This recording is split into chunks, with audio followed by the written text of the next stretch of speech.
စာရေးဆရာဦးတင်ညွန့်ရေးသားထားတဲ့ချစ်ကြသည်ဆိုရဝဲဆိုတဲ့ဝတ္ထုတိုလေးကိုဖတ်ပြပေးပါမယ်ရှင်။စုနဲ့အတူနားဆင်ခန်းစားပေးကြပါအောင်နော်။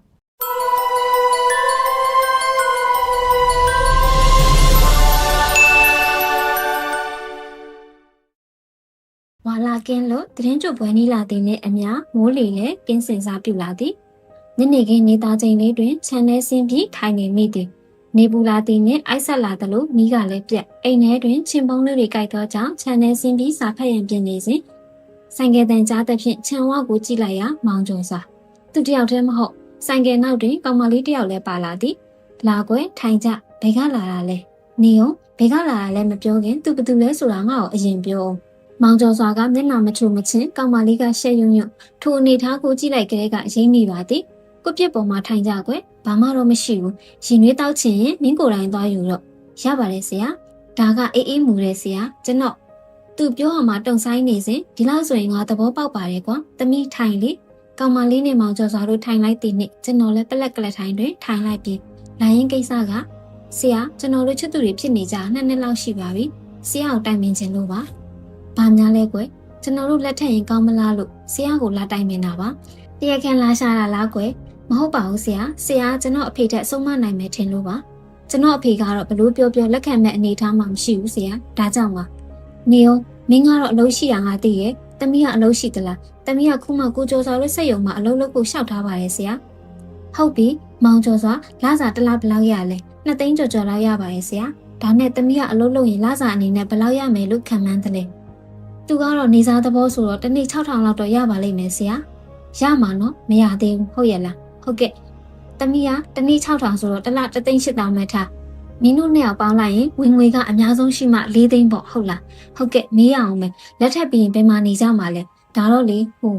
မင်းတို့နဲ့ကွယ်အရေးကြီးဆုံးကိစ္စကိုခုထိမဆွေးနွေးရသေးပဲနဲ့များအိမ်အောင်ဖြစ်မလို့လားကျွန်တော်အိမ်မှာပဲလိုက်နေဖို့များတယ်သူ့အိမ်မှာလိုက်နေဖို့ရောသူတို့ကမိသားစုများတယ်ဆရာပြီးတော့အိမ်ကသေးတယ်မင်းတို့အိမ်ကကြီးရဲဆိုပေမဲ့မင်းလည်းမောင်နှမတွေများတာပဲကိုဆိုးတာကမင်းမောင်နှမတွေကအိမ်တော်မကြသေးဘူးပြီးတော့မင်းအဖေအပေါက်ဆူဆူကိုဒေါသနဲ့ဟောဒီကသမီးအဆင်ပြေနိုင်မယ်ထင်သလားဖြစ်အောင်နေရတော့မှာပေါ့ဆရာမှားနေပြီမောင်ကျော်စွာဖြစ်အောင်နေရတော့မှာဆိုတော့ဘလို့ပဲဆူဆူဆဲဆဲကြိတ်မိတ်တိခံပြီးနေမယ်လို့ဆိုလိုတာလားတနေ့တည်းအလုံးမဟုတ်ဘူးနော်နေ့စဉ်အလုပ်စဉ်းစားအိမ်တော်ရေးတည်မြဲခိုင်မာမှုဆိုတာစိတ်ချမ်းသာခြင်းကြိုးစားရှာဖွေနိုင်ခွင့်ရှိခြင်းစီးတဲ့ရေးဆဲတဲ့ကတင်းဆိုတယ်လို့ရှာဖွေရသမျှထိမ့်သိမ်းဆောင်ရှောက်နိုင်ခြင်းမောင်တထမ်းမဲ့တရွက်တက်ညီလက်ညီစွမ်းဆောင်နိုင်ခြင်းဆိုတဲ့အချက်တွေအပေါ်မှာလည်းမူတည်ရဲကွဒါတွေကိုသဘောပေါက်ရလားပေါက်ပါရဲ့ဆရာအိမ်တော်ရေးခိုင်မြဲခြင်းရင်လေဘယ်တော့မှနှစ်ဖက်မိရတဲ့အိမ်မှာဒုက္ခခံပြီးတိခံနေမယ်လို့စိတ်မကူးနဲ့ကွတခုတော့ရှိတယ်မိဘတွေကကြည်ကြည်ဖြူဖြူနဲ့လက်ခံရင်တော့တမျိုးပေါ့မိဘတွေကလက်ခံနေဆိုတာတော့ညီကိုမောင်နှမမျက်နှာတွေကြည့်နေရမယ်ဆိုရင်တိတ်မဟန်ဘူးကွယ်ကိုဘဝကိုစွန့်စားထူထောင်ကြတာဆိုတော့ဦးအိမ်ခွဲပြီးနေထိုင်နိုင်မလားတွေးကြည့်ကြအဲ့ဒီလိုတော့မဖြစ်နိုင်သေးဘူးဆရာဘယ်ဖြစ်နိုင်မှမလဲမင်းတို့နှစ်ယောက်ပေါင်းလစာလေးက4သိန်းလောက်ပဲရှိတာအိမ်လားကစားတော့စရိတ်အဝတ်အစားပြီးတော့ဒီတိုင်းနေမှာမဟုတ်ဘူးလေကလေးတွေရလာရင်ဆိုတာပါထည့်တွက်ထားရမယ်မင်းတို့ဝင်ဝင်နဲ့အိမ်တော်တစ်ခုကိုရက်တီဖို့ဖြစ်နိုင်မဖြစ်နိုင်အရင်ဆုံးတွေးရမယ်တူနကိုတဲကိုပြက်မှနေရထမင်းရီကိုအတူရရဆိုတဲ့စကားကြီးကိုအဟုတ်မမတ်ကြနဲ့ဘယ်သူမှထမင်းရီကိုတပတ်ပြအောင်အတူမရက်နိုင်ပါဘူးတီဗီဇလန်တွေကြည့်ပြီးစိတ်ကူးရင်မနေပါနဲ့အဲ့ဒီတော့ဘာလို့ရမလဲဆရာငါပွင့်ပွင့်လင်းလင်းပဲမေးမယ်မင်းတို့မှမမြူမဖြစ်တဲ့အနေအထားတစ်ခုကိုရောက်နေပြီလားဟာမဟုတ်တာအဲ့လိုမျိုးတွေမရှိပါဘူးဆရာ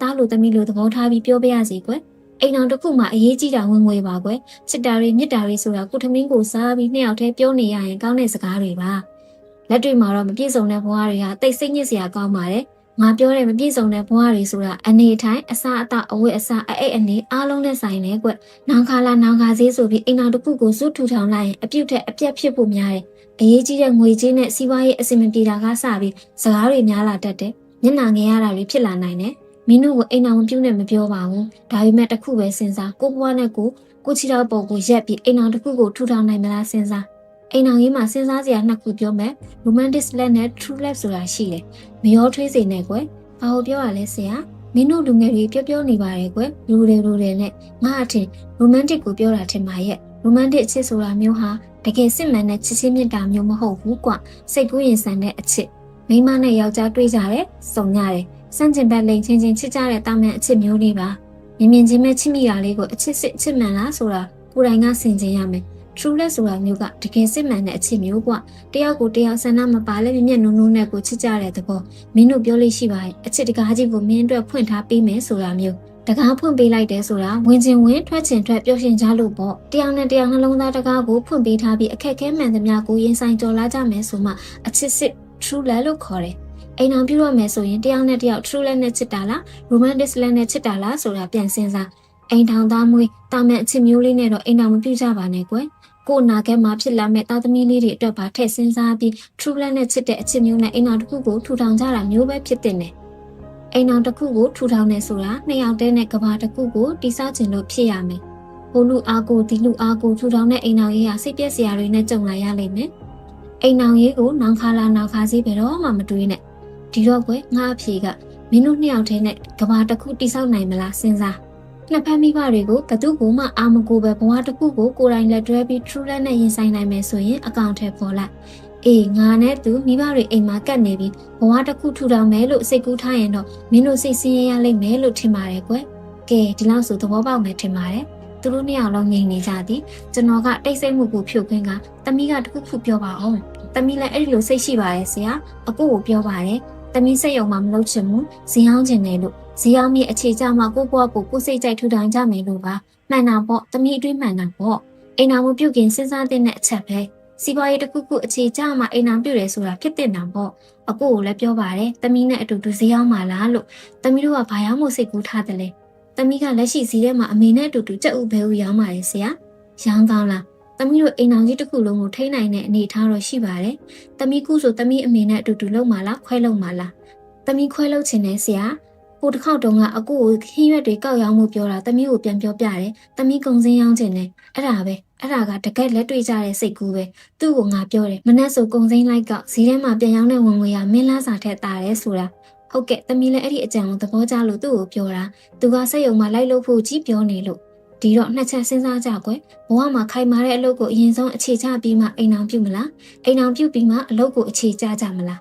တမီးခုပဲဆုံးဖြတ်လိုက်ပြီဆရာဘာများလဲကွယ်သူ့တမီးကိုမကူညီခြင်းနဲ့တမီးဘာသာကုံစင်းကောက်ပြီးရောင်းနိုင်အောင်ကြိုးစားမယ်ပတ်စံစုမယ်ကိုအိုးကိုအိမ်နဲ့နေနိုင်မှအိမ်အောင်ပြုတော့မယ်မောင်ကျော်စွာဘယ်လိုလဲကျေးဇူးပါဆရာဘာဖြစ်လို့လဲကွကျွန်တော်ထွက်ပေါက်ပိတ်နေတိုင်းဆရာကဖွင့်ပေးတယ်လို့ပါဖွင့်ပေးလဲလူတိုင်းမဝင်တတ်ပါဘူးကွာ